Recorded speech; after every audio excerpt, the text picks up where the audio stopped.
My name is Kevin Garcia, and I am a comic book nerd. And if you watch movies right now, this is the time for comic book nerds.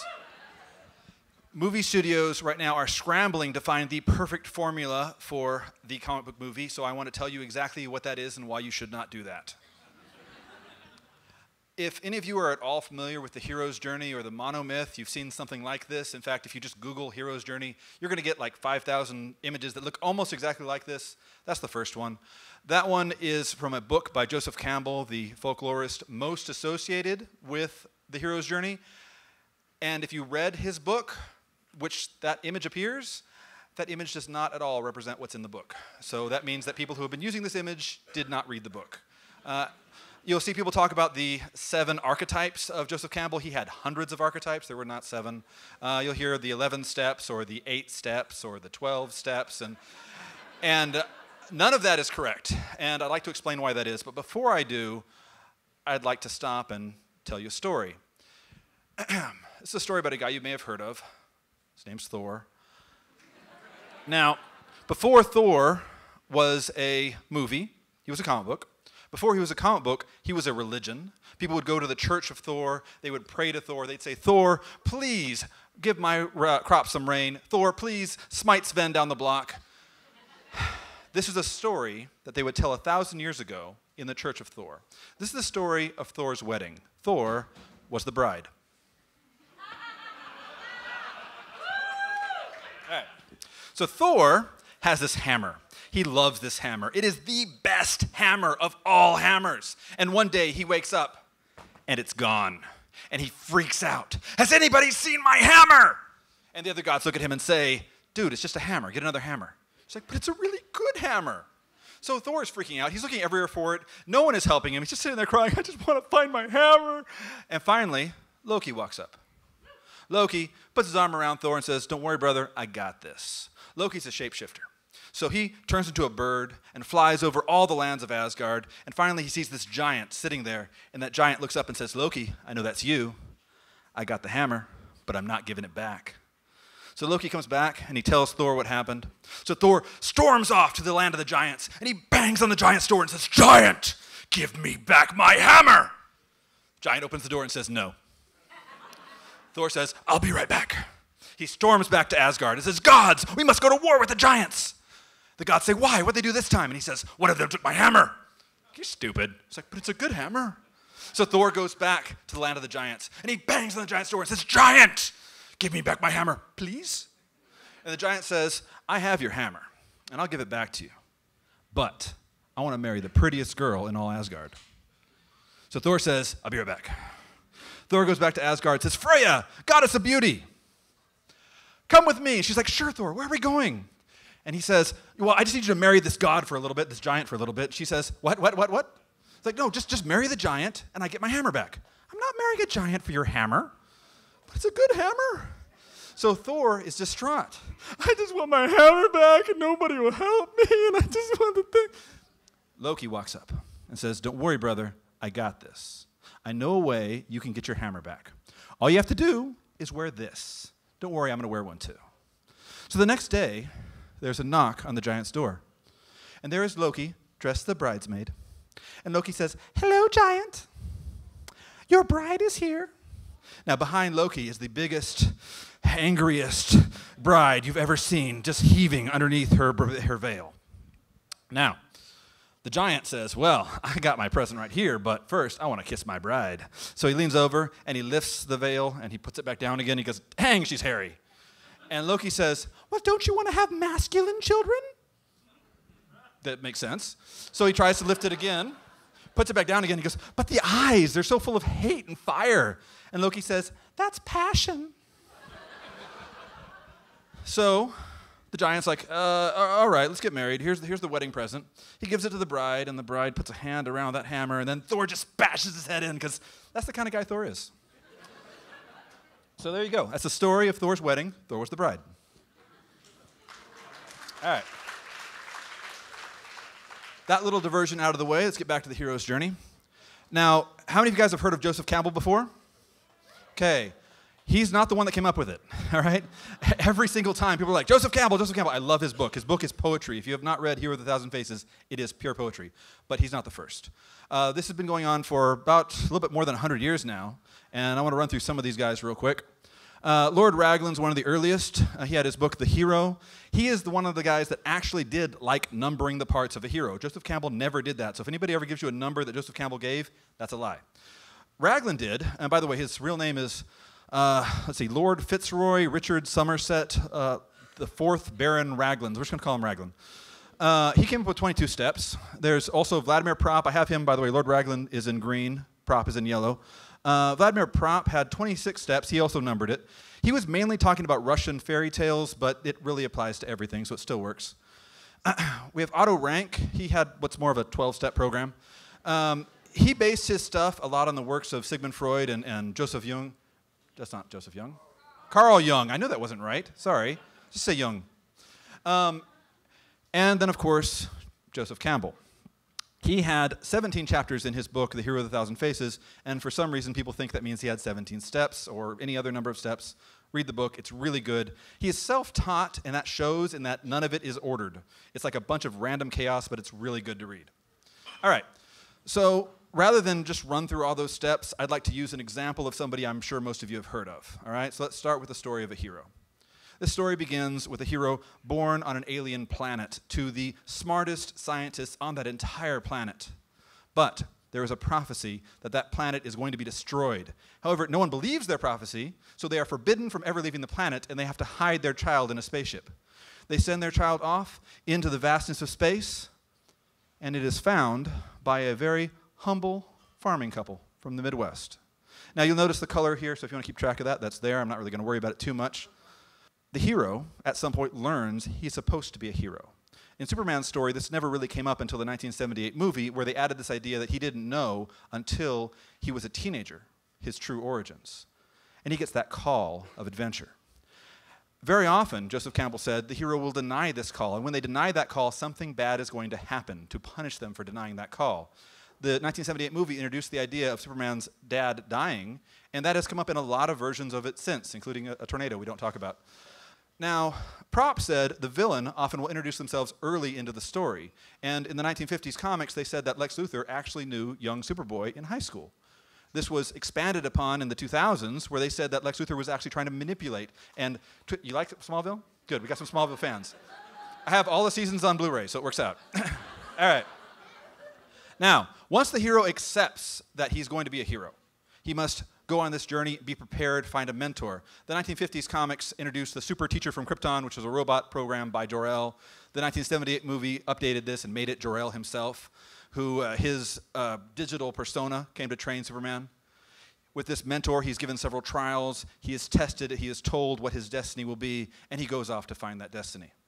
Now, this is where the real story starts. He crosses that threshold, as Joseph Campbell put it, fighting monster after monster, going to a point where he can never go back to his old life. Joseph Campbell said that the hero will often fight a brother battle or a father-son battle. And for Superman, this could be either Lex Luthor or Zod, depending on the version of the story you're looking at. It could also be Doomsday if it's a very bad version of the story. Joseph Campbell also called this villain the holdfast, because it wanted to hold to the past and not have the future happen. The villain wanted to stop whatever hope that this hero represents from occurring. Now, of course, we have Lois. Joseph Campbell called it the meeting of the goddess. And by the way, I love this image. This is the very first time Lois ever met Superman in the comics, and that is the appropriate way to respond to somebody who can crush a car between his hands and wears his underwear on the outside. Campbell said that the goddess will either inspire the hero to greatness or tempt him to a life of mundanity. And man, was she being mean there. All right. But Raglan said, when the hero finally marries the princess, he is marrying the daughter of his predecessor. And what I think is really neat is in the 1980s, they rewrote Lois Lane's origin so that her dad was a general. And every version of it since, her dad's been a general. If you think about it, once you have a Superman, why do you need an army? Now, this leads to my favorite step. Apotheosis. To become a god. This is where the hero story kind of plateaus. This is where all the comic book stories just kind of sit and then last for the next 70 years. This is where most of the movies go and just kind of stay there, but they're still good movies because this is where the hero is recognized. This is where the hero has adventures. This is where the hero does good deeds. And that's where the story would end in serialized fiction that we have today. But thanks to alternate stories, what ifs, elseworlds, imaginary stories, this is not where the story finally ends. In the old hero stories, the hero had to die, and this also happens for Superman in many, many alternate versions. Raglan said that the hero would create laws and they would be followed, but eventually people would ignore him. Prop said that there would be a false hero that would come in and take the hero's place. All of them said that the hero will die in some mysterious way, a way that nobody expected, or the body will disappear, or there's something mysterious happens to the body, like maybe rocks float above his grave or something. They said that they would build a statue in the hero's honor, even if there was not something to bury under it. And I love this. This is from Joseph Campbell's book. He said that on the statue it would say, "Someone at this point discovered eternity." And I want that on my tombstone, because that's just epic. All right. But this, of course, being a hero story, is not the end. The hero is resurrected, reborn, finds a new appearance. And Joseph Campbell said the hero has the opportunity to become a master of two worlds. In one of the most famous Death of Superman stories, Whatever Happened to the Man of Tomorrow by Alan Moore, Lois Lane has married somebody else after Superman died. And at the end of the story, we see this guy who looks an awful lot like Superman has a kid who can crush coal into diamonds. So clearly Campbell was correct. All right. So what does any of this have to do with the movies? I'll get to that in a second. First, I want to tell you guys another story. All right. Any of you guys see the Thor movie, the first one? In the ice planet, if you blink, you'll miss it. Odin is riding an 8-legged horse. That is his favorite horse. And by the way, I was going to say a bunch of these Norse names, but I don't speak Old Norse, so I'm not going to worry about it. Just call him the horse. That horse is Loki's son. Loki was the mom. All right. So, okay, this is going to sound like I'm making this up, but this is true to an extent, and I'll explain why later. If I have any mythology fans in the audience, they're going to be angry at me for a lot of this stuff, but I'll explain later. All right, so the gods were worried about conflicts with the giants. Loki had a plan. Loki says, "I want to make Asgard great again by building a giant wall and making the giants pay for it."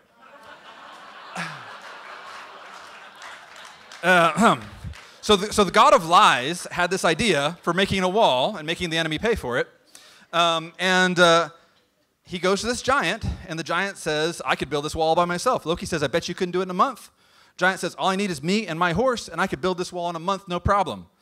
And he says, "If I win, I want the sun, I want the moon, and I want to marry Freya, the goddess of beauty." And Loki says, "Deal." And Freya's like, "What?"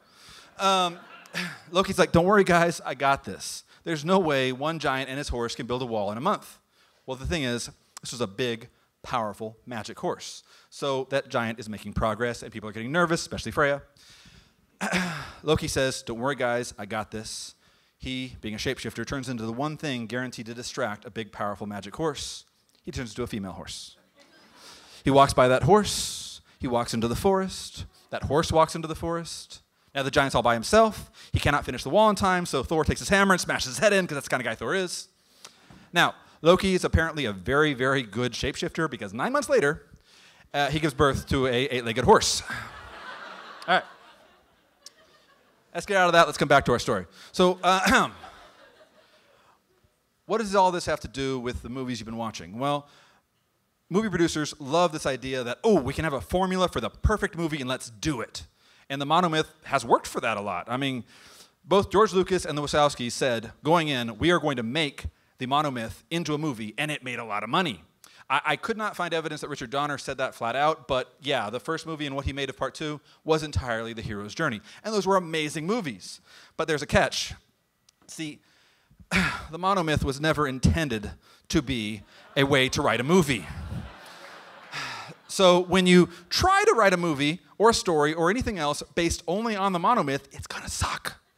In fact, I don't want to say this is the reason those first 3 succeeded, but let's be honest. The first Star Wars and the first Matrix were made on a shoestring budget, and nobody believed in it. And the first Superman movie was made with tons of interference from the producers. I don't want to give those guys credit for making a great movie, because they really messed up Richard Donner. But these guys, including the Wachowskis and Lucas, were given all the money in the world, no interference, and they were movies. So the question becomes, how do you use the Monomyth to make a movie?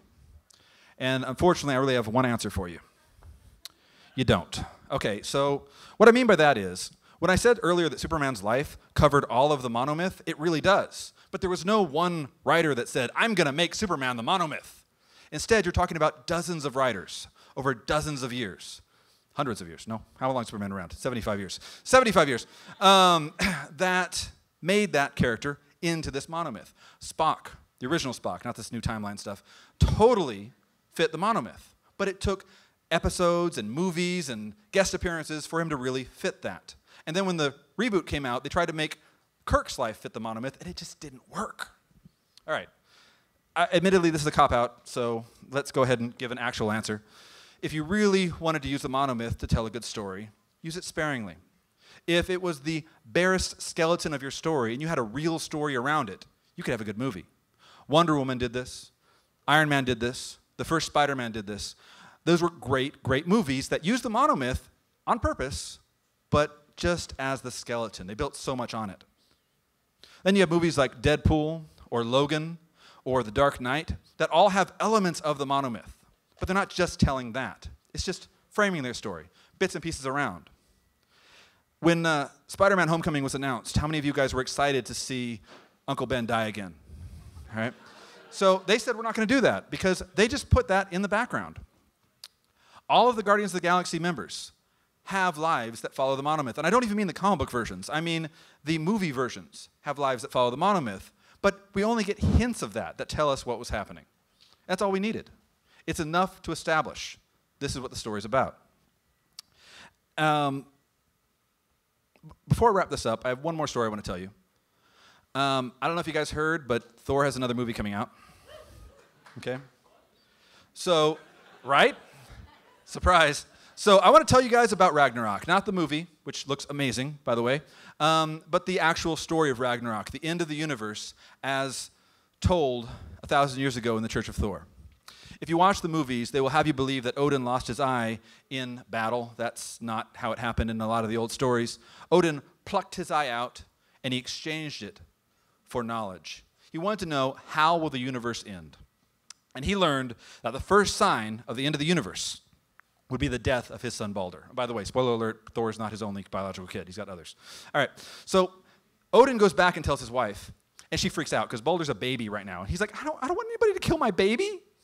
So she makes everyone in the universe promise never to hurt Balder. She goes to all the warriors, makes them promise. All the farmers, all the giants, all the monsters, all the cats, all the dogs, all the bears, all the rocks, all the mountains, all the blades of grass, all of the rivers, makes them all promise. And as she's traveling around, Loki is watching her, and he's sitting by a little baby mistletoe, and he says, lady, this baby tree is not going to do anything to your son. Go bother some grass over there. And she listens to him. She walks off. And as soon as she does, Loki pulls that little baby tree out of the ground and begins sharpening it. Now, years go by, Balder's an adult, and people love playing let's pretend to kill Balder contests in the bar.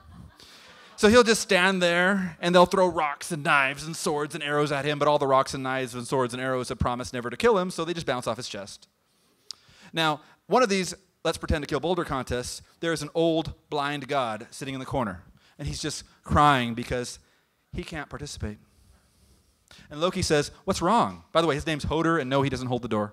He says, what's wrong, Hoder? And Hoder says, I want to play, but I don't have a weapon. And Loki says, don't worry, man, I got this. You can use my spear. He hands Hoder the spear, he aims Hoder, and then he runs off. And Balder sees him and says, hey, Hoder, right here, aim for my chest. And he throws it, and it goes right into his heart. And that's the end of Balder, and that's the first sign of the apocalypse. After that, a giant wolf is going to eat the moon. By the way, that's also one of Loki's sons, don't ask. And then Thor has to kill a giant snake that wraps around the earth, also one of Loki's sons, don't ask. And the gods know that this is Loki's fault. I mean, he was just playing a joke, but it was his fault. So they hunt him down, they capture him, they take another one of his kids, it's not a wolf or a horse or a dog or anything, and they turn that kid into a werewolf. And they force him to kill another one of Loki's kids. And then they use that kid's guts, his entrails, and they tie Loki to a rock, and they put this snake above him that's dripping acid into his face every second until the end of the universe. Now, Loki is the god of lies, but his wife is the goddess of fidelity. So no matter how many times she's cheated on him with whatever animals, she stood by him. And she puts her hands out, and she collects that acid. and then she dips it on the floor. She collects that acid and then drips it on the floor. So the only times he's actually getting burnt is when she's spilling it out. Loki caused all of his family to suffer and, the universe to die, all because he wanted to play a joke. Now, as close as I can get to modern vernacular. All right. So, what does all this have to do with the hero's journey? Nothing. See, Thor's story is entirely the hero's journey. Odin's story is the hero's journey. And if you look at it from a certain angle, so is Loki's. But that's not the fun story. The fun story was all the other stories around it. So when every movie is just trying to retell the same story, we can tell, and it's not all that great. By the way, there's something I forgot to say before I begin, because I bet you somebody will ask this. That version of Thor's story is not the version I read in a book. Okay, I need to say this before offhand. It wasn't meant to be written in a book, all right? It wasn't meant to be in a book. It was meant to be told. And as it's told, every storyteller tells it differently. So that's the way I tell it, all right? If you look up the original origin of the Greek gods, there are like 5 different origins in books, all right? Imagine how many we didn't have written down. So, out of the way. Guys, well, thank you very much. Go watch Thor in movies.